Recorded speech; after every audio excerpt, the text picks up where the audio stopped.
Hello, my name is Wigray R. Garcindia, and I'm a future software engineer. Hey, I'm Karen Murphy, and I'm a future aerospace engineer.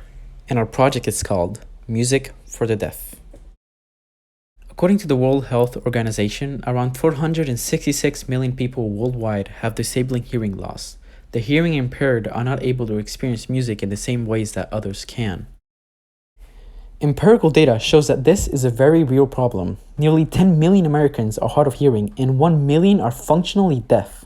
A study found that 30% of hearing impaired individuals reported their disability affected their enjoyment of music. That's about 3 million people who are affected in the United States alone. Deafness was also found to increase vulnerability to depression and boredom, issues that music can help with.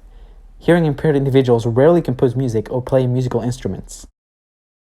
Let's look at our product objectives in creating a solution for this problem. Our survey respondents rated ease of use, low cost, and portability as the main features we should focus on. So taking this into account, we decided that our product must meet the following criteria. It must allow the hearing impaired to experience music in the same ways that others can. This includes listening to music as well as being able to play an instrument. Our product must also be lightweight, easy to use, and affordable. Before delving into our solution, let's look at products that are already out there that could potentially fulfill these criteria. First, let's look at Alto's Addressable LED controller. It is a sound/music activated controller. It only represents the actual sound wave. It cannot connect to an instrument. It is not targeted for the hard of hearing community, and the resulting display does not make sense without the music. It is, however, $25 only, but this includes only the controller. Users must buy and set up the LEDs themselves, which requires some electrical knowledge. This device is not intended as a replacement for sound in any way. It is for hobbyist electricians who want to make their car or house look cooler with a musical light show. Then there is Arcado's Haptic gaming chair. It provides haptic feedback to sound and connects to a wide range of devices via USB. It is targeted for gaming only, however, and it is still in development.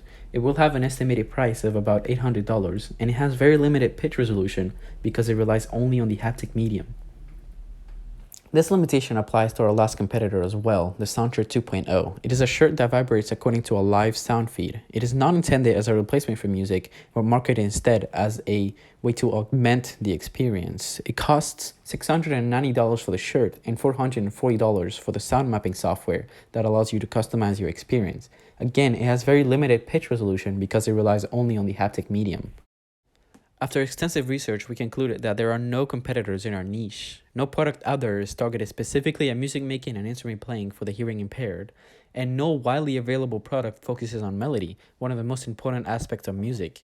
Our respondents rated rhythm and melody, our top two priorities, as being equally important.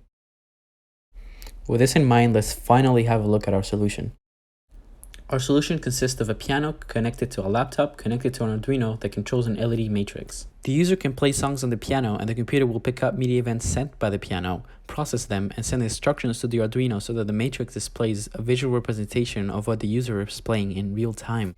This solution also has the potential for future expansions to include haptic modules easily, as we could just connect another peripheral to the computer. Here's a quick demonstration of the prototype in action. Each note has its own column and color. If I press it softly, it doesn't light up as much as if I press it harder. Let me show you the sustain pedal. The sustain pedal is currently on. So you can see notes are sustained until I release it. Release. Users can use our prototype to play the piano without any sound. Each note is associated with a specific column and color. We have velocity sensitivity and sustained pedal support, which are all of the main features of a real piano. We used colors to convey real relationships between the notes. Each note has its own color, and the arrangement is based on a fifth mapping. This mapping results in consonant intervals being colors that are close to each other on the color wheel, while dissonant intervals result in distant colors. Here is a dissonant interval, and here are consonant intervals. We also noticed that a vast portion of our survey respondents wanted us to create a device that allows music playback of pre-recorded MIDI files, so we did that as well. I want to point out that our matrix has a limited number of columns, which limits the range of notes that can be displayed. The final width of the manufactured matrix can be decided upon by our investors.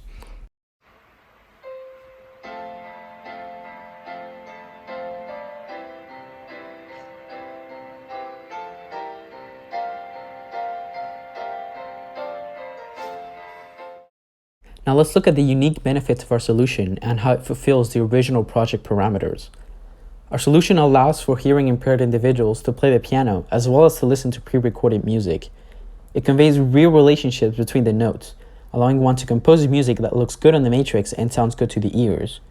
It is easy to use, it's basically plug and play, although currently the user does have to have a computer nearby, but this issue will be addressed shortly. Our solution is also portable and it falls within a reasonable price range, $140 to $220 of material costs, and our estimated total cost, including labor and production overhead, is $400 to $600. This includes a faster microcontroller that could get rid of the computer. We do want to note that our prototype currently has a small latency in between the time you press a note on the piano and it actually showing up on the matrix. We tested this and we can confidently say that it's coming from the slow USB communication back and forth from the microcontroller. This could easily be fixed with a larger microcontroller that could do the computing currently done by the laptop and could be directly connected from the piano and to the matrix. Some research will be required, however, to determine how powerful of a microcontroller we need. Two options that we have for a faster microcontroller are the TeamD 4.0, which is much faster than the Arduino and for the same price, and the NVIDIA Jetson Nano, which is actually used for AI. The actual microcontroller that we will need will probably fall somewhere in between the price range of these two. Our total materials cost includes an LED matrix, a power supply, a microcontroller, either the TeamD or the Nano, a USB cable, some wood, some jumper cables, and some wood glue. Our total price is $141 or $220, depending on which microcontroller you take into account. Again, our actual materials cost will probably fall somewhere in between these two numbers.